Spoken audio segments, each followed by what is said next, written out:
শুভ সকাল বন্ধুরা। তো দেখো সকাল সকাল স্নান টান সেরে চলে এসেছি। আজকে বুড়ো পূর্ণিমা সবাই জানো, তাই দেখো গুরুদেবকে মিষ্টি আর মালা দিয়ে পুজো করা হয়েছে।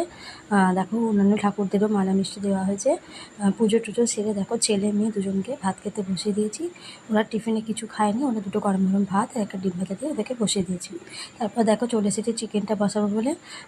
সবাই জানো গুরু পূর্ণিমা, তাই বাবা মা কিছু খাবে না, ওরা নিরামিষ খাবে আর আমরা খাবো চারজনে, তাই অল্প করে চিকেন আমি বসাতে চলে এসেছি। তবে চিকেনটা আজকে অন্যরকমভাবে করার ইচ্ছা আছে, যদি দেখা যাক কীরকমভাবে করি।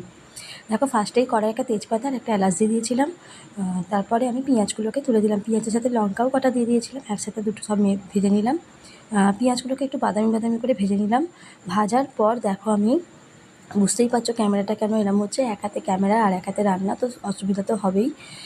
তো চেষ্টা করেছি তাও। তো দেখো পেঁয়াজগুলোকে লাল লাল করে ভেজে নিচ্ছি।